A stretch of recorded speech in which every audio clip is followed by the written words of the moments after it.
안녕하십니까. 10월 30일 오후입니다. 민주당이 결국 내년 4월 치러지는 서울과 부산 보궐선거에 후보를 내기로 공천을 하기로 결정을 했죠. 그러려면 당헌을 바꿔야 하는데 내일 지나서 모레 전 당원을 대상으로 투표를 실시해서 당헌을 바꾸는 투표를 실시한다고 합니다.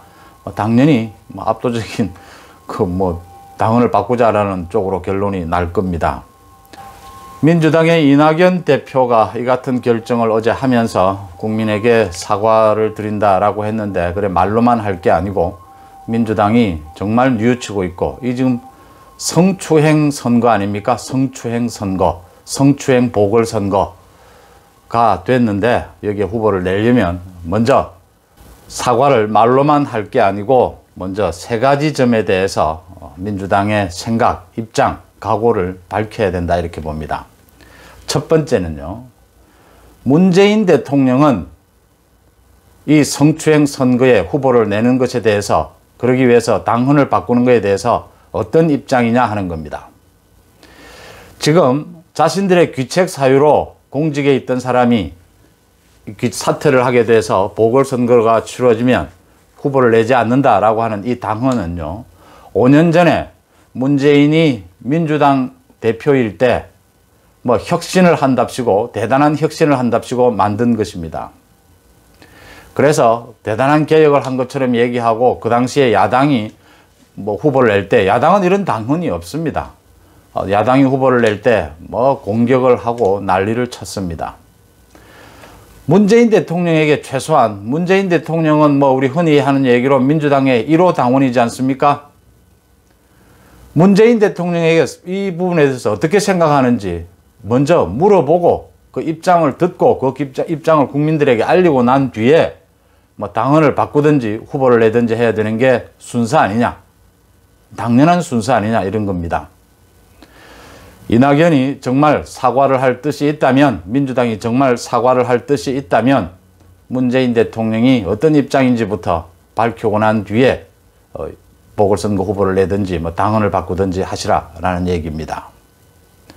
그 다음은요, 이번 서울과 부산 보궐선거에 치르는데 드는 비용이 800억 원이 넘습니다. 정치권에서는 그동안 이렇게 보궐선거가 치러지면 그 귀책 사유, 그 책임이 있는 쪽에서 이 비용을 부담하는 게 맞지 않느냐라는 부분이 오랫동안 논의가 되어 왔습니다. 이걸 왜 국가 비용, 국가에서 또 선거 비용을 다 대줘야 되느냐, 이 부분이죠. 지금 사고를 쳐서 보궐선거를 하게 되든지, 또 다른 선거에 나가려고 사퇴를 해서 보궐선거를 하게 되든지, 거의 대부분이 그 본인의 귀책 사유 또는 그 본인이 소속한 당의 귀책 사유로 봐야 합니다. 이럴 경우에 어떻게 할 것이냐, 이 선거 비용을. 이 부분에 대해서 민주당이 이제 답을 내려놓고 후보를 내든지 말든지 해라, 이 말씀입니다.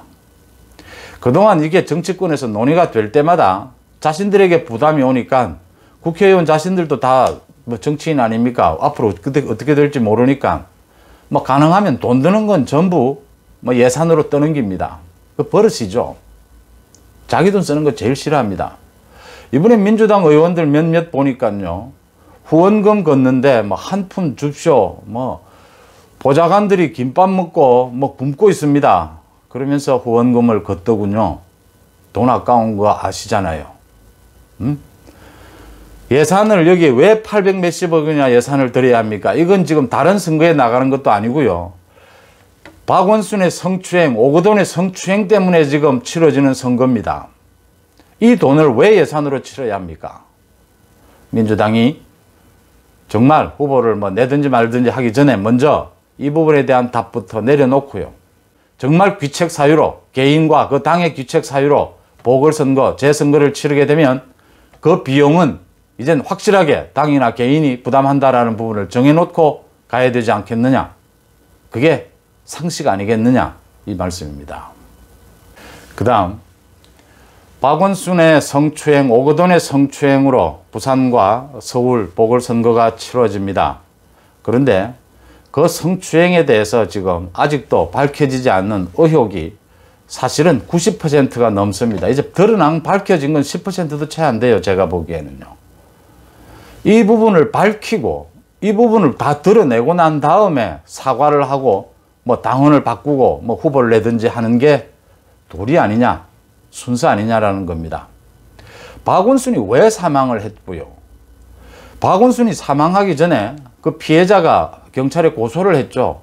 그 사실이 어떻게 해서 청와대에 사전 알려지게 됐는지, 보고가 됐는지, 그건 박원순의 사망과 아무런 관련이 없는 건지, 그 다음 박원순이 사망하고 난 뒤에 피해자가 그렇게 고통을 호소하고 진실을 밝혀달라고 하는데 어떻게 해서 진실이 밝혀지기는커녕 그 피해자에 대한 2차 가해가 일어나고 이런 일들이 벌어질 수 있느냐는 겁니다. 뭐 장례식을 성대하게 치른다느니 시민장으로 치른다느니 이런 분위기, 뭐 이런 애도 분위기는 어떻게 된 겁니까? 당장 오늘 국감에서, 인권위에 대한 국감에서요, 야당이 그 박원순의 성추행에 대해서 묻자 여당 의원들이 벌떼처럼 일어나서 최소한의 예의를 지켜라, 이게 무슨 짓이냐 난리를 피웠습니다. 박원순에 대한 성추행 이야기 누가 조금만 이야기하면 그 죽은 사람에 대한 그게 예의냐라고 고함을 칩니다. 난리를 칩니다. 이게 무슨 짓인지부터, 왜 이러는지부터 밝히는 것이 도리다. 오거돈에 대해서요. 오거돈의 성추행 피해자가 고소를 하겠다고 나선 뒤에 한 일주일 뒤에 총선이 있었습니다. 그 총선이 있은 일주일 뒤에 오거돈이 성추행 사실을 인정하고 사퇴를 합니다. 이 과정에서 무슨 일들이 있었는지를 밝혀야 하지 않겠습니까? 문재인 대통령의 입장, 선거 비용에 대한 민주당의 생각, 오거돈, 박원순 의혹에 대해서 낱낱이 밝히겠다는 각오, 민주당이 이것을 먼저 해야 국민들이 민주당이 그래도 뭐 사과를 하는구나 인정하지 않겠습니까?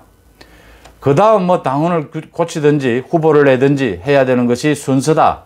그게 집권 여당의 최소한의 도리, 최소한의 예의 좋아하던데 최소한의 예의다 이렇게 봅니다. 먼저 이 세 가지에 대해서 어떤 입장인지 문재인과 민주당은 밝히고 일을 시작하라, 이런 말씀을 드립니다.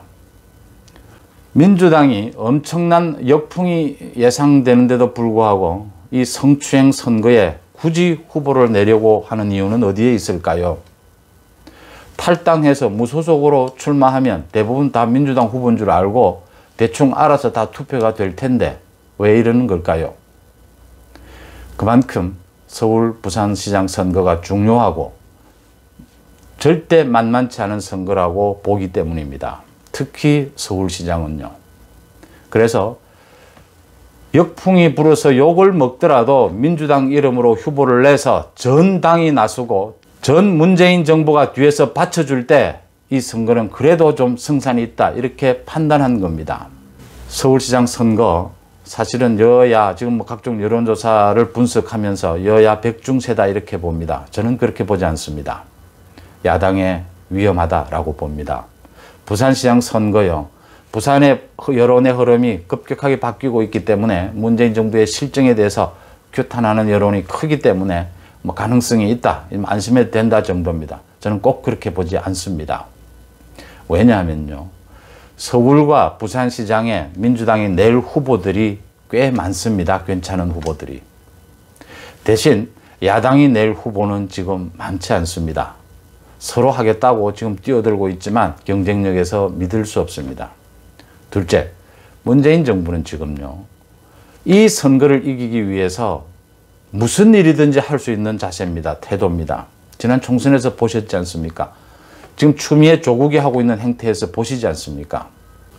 각종 재난지원금 행태에 돈 뿌리기를 할 수도 있고요. 부산에는 신공항을 가덕도에 지어줄 수도 있고요. 문재인 정부가 마음만 먹으면 할 수 있는 카드는 굉장히 많다, 이렇게 보는 겁니다. 그래서 국민의힘을 비롯한 야당에서도 이거 절대로 안심할 수 있는 상황이 아니다. 부산 선거 특히 그렇고요. 서울시장은 이미 지금도 지고 있다, 이렇게 생각하고 출발하는 게 맞습니다. 제가 말씀을 드리는 문재인 대통령의 입장은 무엇인가? 후보를 내는 것에 대한 박원순, 오거돈 의혹은 밝혀낼 건가? 선거 비용은 어떻게 할 건가?를 짚어야 할 때다, 이렇게 봅니다. 여러분의 생각은 어떠신지 묻고 싶습니다. 고맙습니다.